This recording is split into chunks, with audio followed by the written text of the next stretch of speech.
पंच इंद्रों का रहस्य, कैसे महादेव के श्राप से जन्मे 5 पांडव। बहुत समय पहले की बात है। स्वर्गलोक अपनी दिव्यता, ऐश्वर्य और वैभव के लिए प्रसिद्ध था। वहां देवताओं के राजा देवराज इंद्र का शासन था। इंद्र के संकेत मात्र से बादल बरसते थे, वज्र की गर्जना होती थी और असुर भी भय से कांप उठते थे। लेकिन शक्ति और वैभव का एक बड़ा दोष होता है, यदि सावधानी न बरती जाए तो वह अहंकार को जन्म देता है। समय बीतता गया और धीरे धीरे इंद्र के मन में भी अभिमान घर करने लगा। उन्हें लगने लगा कि तीनों लोकों में उनसे अधिक शक्तिशाली कोई नहीं है। देवता उनका सम्मान करते थे, ऋषि मुनि उनका आदर करते थे और असुर उनसे भय खाते थे। एक दिन इसी अहंकार में डूबे हुए इंद्र स्वर्ग से भ्रमण के लिए निकले। चलते चलते वे हिमालय के एक रहस्यमय क्षेत्र में पहुंचे। वहां उन्होंने एक तेजस्वी पुरुष को देखा। वो पुरुष अत्यंत शांत भाव से बैठा हुआ था और किसी खेल में मग्न था।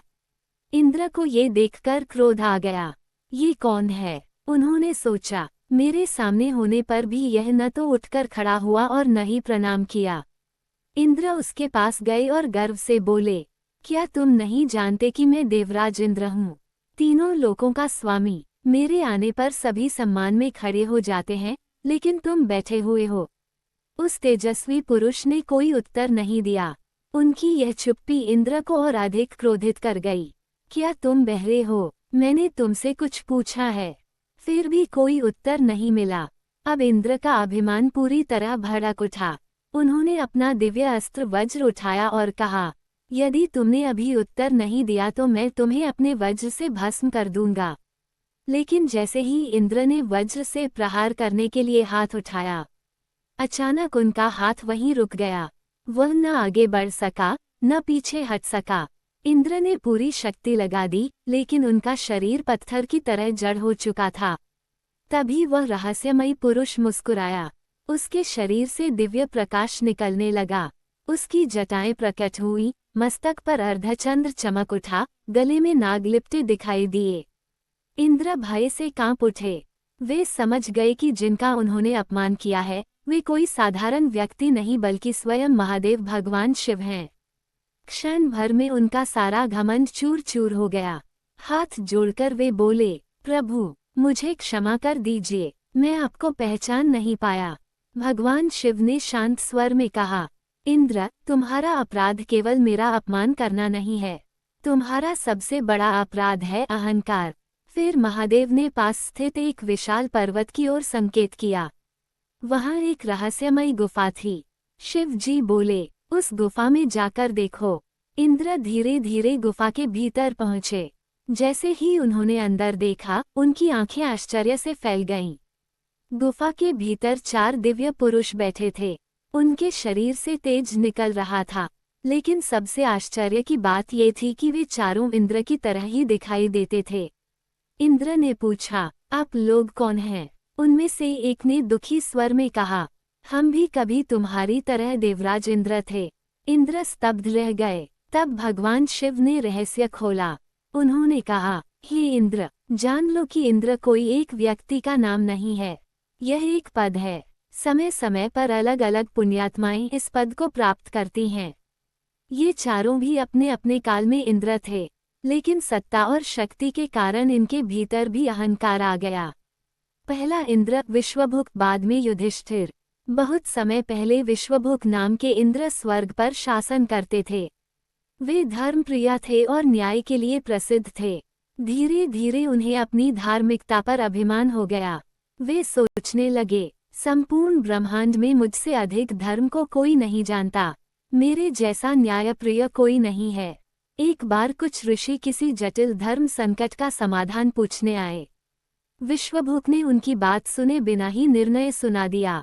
ऋषियों ने कहा, राजन, धर्म केवल नियम नहीं, करुणा और विनम्रता भी है। लेकिन विश्वभुक ने उनकी बात को महत्व नहीं दिया। महादेव ने देखा कि धर्म का ज्ञान अब अहंकार में बदल चुका है। वे प्रकट हुए और बोले, जब धर्म विनम्रता खो देता है, तब वो केवल अहंकार बन जाता है। इसके बाद विश्वभुक से इंद्रपद छीन लिया गया और उन्हें उस गुफा में भेज दिया गया। बाद में वही पृथ्वी पर युधिष्ठिर बने। दूसरा इंद्र ऋतुधामा, बाद में भीम। दूसरे इंद्र का नाम ऋतुधामा था। उनके पास असाधारण शक्ति थी। वे युद्ध में अजेय थे और बड़े बड़े दैत्यों को अकेले पराजित कर देते थे। धीरे धीरे उन्हें अपने बल पर घमंड हो गया। एक दिन एक वृद्ध ऋषि तपस्या कर रहे थे। ऋतुधामा अपने रथ पर वहां से निकले और उनके आश्रम के पास अपनी शक्ति का प्रदर्शन करने लगे। ऋषि ने कहा, बल का उद्देश्य रक्षा है, प्रदर्शन नहीं। लेकिन ऋतुधामा हंस पड़े, मेरे समान शक्तिशाली कौन है। तभी महादेव प्रकट हुए। उन्होंने एक छोटा सा पर्वत उनके सामने रख दिया। ऋतुधामा ने उसे उठाने का प्रयास किया लेकिन वो हिला तक नहीं सके। तब उन्हें अपनी सीमाओं का एहसास हुआ। उनका इंद्रपद छीन लिया गया और वे भी गुफा में पहुंचा दिए गए। बाद में वही पृथ्वी पर भीमसेन बने। तीसरा इंद्र शिवी, बाद में नकुल। तीसरे इंद्र का नाम शिवी था। वे अत्यंत सुंदर थे। उनकी सुंदरता और वैभव की चर्चा पूरे स्वर्ग में होती थी। अप्सराएं उनकी प्रशंसा करती थीं। धीरे धीरे शिवी को अपने रूप पर अभिमान हो गया। एक दिन उन्होंने एक वृद्ध तपस्वी का उपहास कर दिया। तुम्हारा ये जर्जर शरीर देखकर कोई सम्मान क्यों करेगा। तपस्वी मुस्कुराए और बोले, सुंदरता शरीर की नहीं, आत्मा की होती है। लेकिन शिवी ने उनकी बात नहीं मानी। महादेव प्रकट हुए और बोले, जिस रूप पर तुम्हें गर्व है वो समय के साथ नष्ट हो जाएगा। उनका अभिमान तोड़ने के लिए उन्हें इंद्रपद से हटाकर गुफा में भेज दिया गया। बाद में वही पृथ्वी पर नकुल बने। चौथा इंद्र अष्टक, बाद में सहदेव। चौथे इंद्र का नाम अष्टक था। वे अत्यंत बुद्धिमान थे। उन्हें वेदों, शास्त्रों और ब्रह्मांड के रहस्यों का गहरा ज्ञान था। लेकिन धीरे धीरे उन्हें अपनी बुद्धि पर घमंड हो गया। वे सोचने लगे, मेरे ज्ञान से बढ़कर कोई ज्ञान नहीं।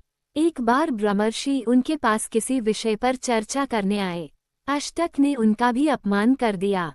उन्होंने कहा, आप जो जानते हैं वह मैं पहले से जानता हूँ। तब महादेव प्रकट हुए और बोले, सच्चा ज्ञानी कभी अपने ज्ञान का घमंड नहीं करता। उनकी बुद्धि का अहंकार देखकर उन्हें भी गुफा में भेज दिया गया। बाद में वे पृथ्वी पर सहदेव बने, जिन्हें त्रिकालदर्शी माना गया।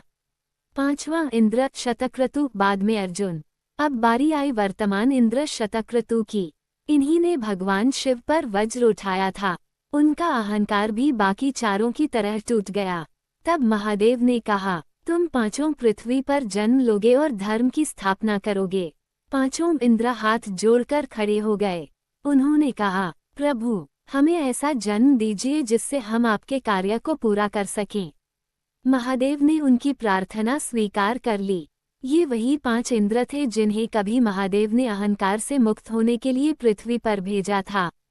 युधिष्ठिर ने धर्म के नाम पर हुए अभिमान को त्यागने के लिए अपमान और वनवास सहा।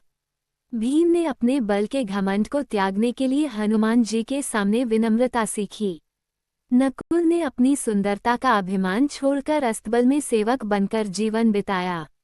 सहदेव ने अपने ज्ञान का अभिमान त्यागकर सब कुछ जानते हुए भी मौन रहना सीखा। और अर्जुन ने स्वयं भगवान श्रीकृष्ण के चरणों में समर्पित होकर यह सिद्ध किया कि सबसे बड़ा योद्धा भी भगवान के बिना कुछ नहीं। अंततः महाभारत का युद्ध हुआ, अधर्म का नाश हुआ, पृथ्वी का भार कम हुआ और पांचों इंद्र अपने अहंकार से मुक्त होकर अपने दिव्य स्वरूप को प्राप्त हुए। कहानी की शिक्षा, अहंकार चाहे देवताओं में हो या मनुष्यों में, उसका परिणाम पतन ही होता है। लेकिन यदि वही व्यक्ति विनम्रता, सेवा और धर्म का मार्ग अपना ले तो वही पतन उसके उत्थान का कारण भी बन जाता है। यही कारण है कि महादेव का दिया हुआ वह श्राप वास्तव में एक महान वरदान सिद्ध हुआ, जिसने पंच इंद्रों को पंच पांडव बनाकर धर्म की स्थापना का माध्यम बनाया।